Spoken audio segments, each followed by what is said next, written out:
So in this task, I will be using Arduino R3 to solve a problem about bonus scores to given scores in the range of 1 to 9.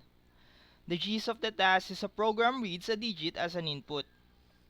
If the digit is 1 to 3, multiply it by 10. If it is between 4 and 6, multiply it by 100. And lastly, if 7 to 9, multiply by 1000. On the code, I first set up the serial communication in the setup function. On the void loop function, I define a delay of 500 milliseconds for better simulation on every loopback. Next, I initialize the variables that will be used throughout the process. After this, I will prompt the user to enter a number from 1 to 9. The while statement will loop to itself if the user does not enter something preventing an execution. Once the user enter a number, it will parse it into integer data type followed by error handler to ensure input validity. Lastly, once it passed the input validation, the main logic for the problem will be executed to determine the bonus score. The bonus score will be printed and shown on the screen. This will be demo for the first version.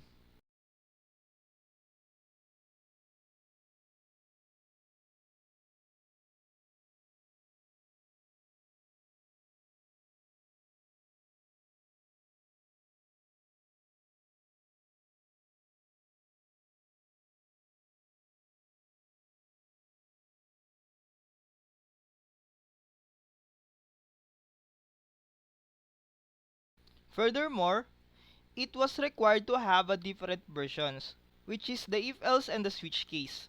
The first one I showed is the if-else, and the switch case version that I will show right now is just a variation of the approach.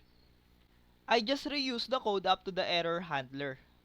The difference with this is the main logic of the problem using the switch statement for the input where the case-to-case answer will be executed. This will be the demo for the second version.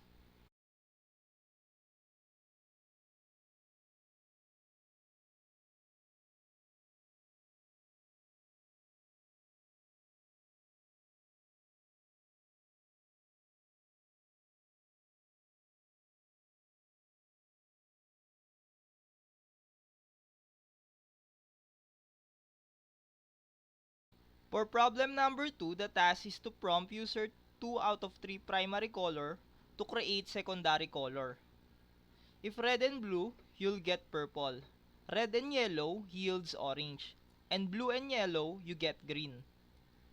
Furthermore, it is said that a color entry, any other than the 3 primary colors, should display an error. So for the code, I open a serial communication, then define all necessary variables inside the void loop for execution. The first one is it will prompt the user to enter the first color, then it will be validated using a custom function. Once it passes, the prompt for the second color will appear. As you enter color, it will use the validator to check the input validity. After all, this being cleared, the function I defined for the mixing color will be executed and will return the appropriate color result. It will be stored on the output variable and will be printed. And that is the sketch for the problem number 2. This will be the demo for the sketch.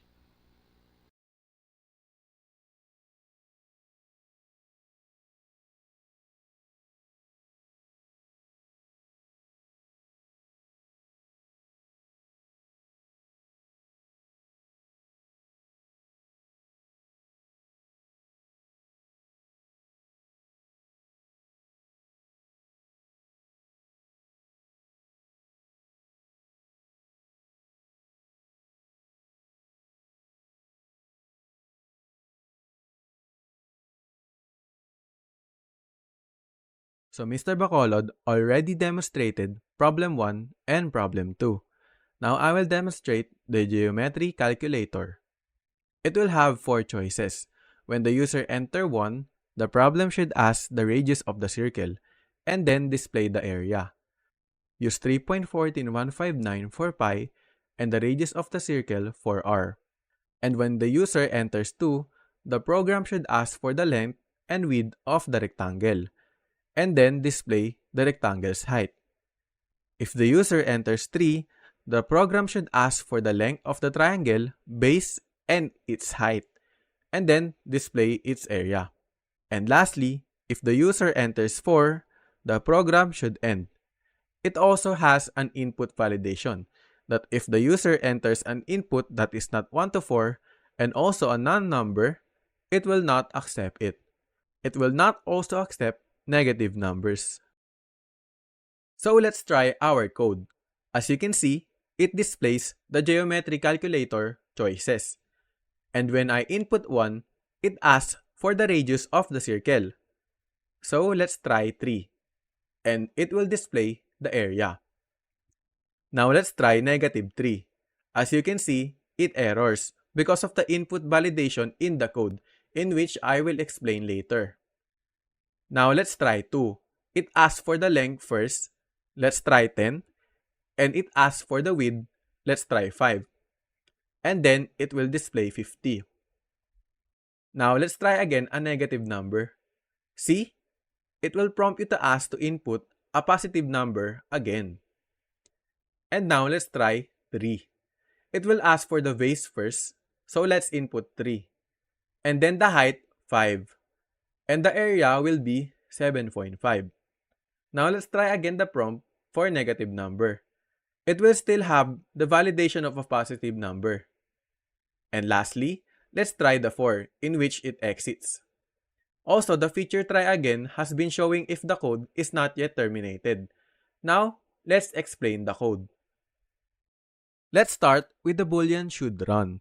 That determines the code if it will still run. The void setup has the code to begin for the delay in which the program will run, such as the millisecond displayed, and it will display the menu. The void loop gets the value in which what the user will prompt, such as what we explained earlier. It also has the validation on the bottom, in which check for the prompt for invalid choice if it is not 1 to 4. The if should run is the feature that will just start prompting again if you want to run the code or terminate the code. Geometry Calcu menu is the one that will be shown to ask the user for what area he/she want to calculate. The user prompt will be the one to collect what the user wants to calculate, and then it passes it into the loop function, in which it filters down on the switch cases. The circle calcu is the function that calculates the area of the circle depending on the user input on radius.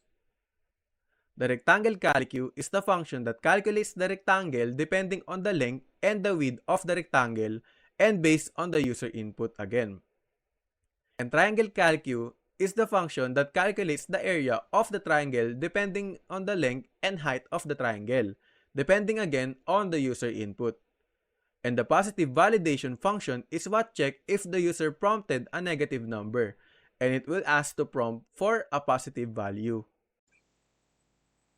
In this program, we are going to get 4 inputs from the user, which are user's test scores.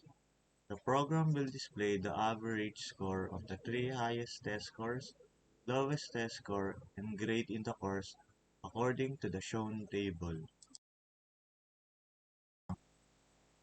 Inside the void loop, we are doing a for loop that iterates 4 times to get the 4 test scores of the user. In each iteration of the for loop, the program is already comparing the current input to the existing lowest test score to be able to procure the lowest test score throughout all of the inputs. After doing a for loop, we will then compute for the average of the 3 highest test scores, which is the average variable.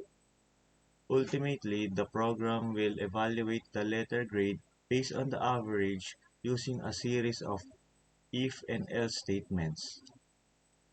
Lastly, it is all displayed in the serial monitor.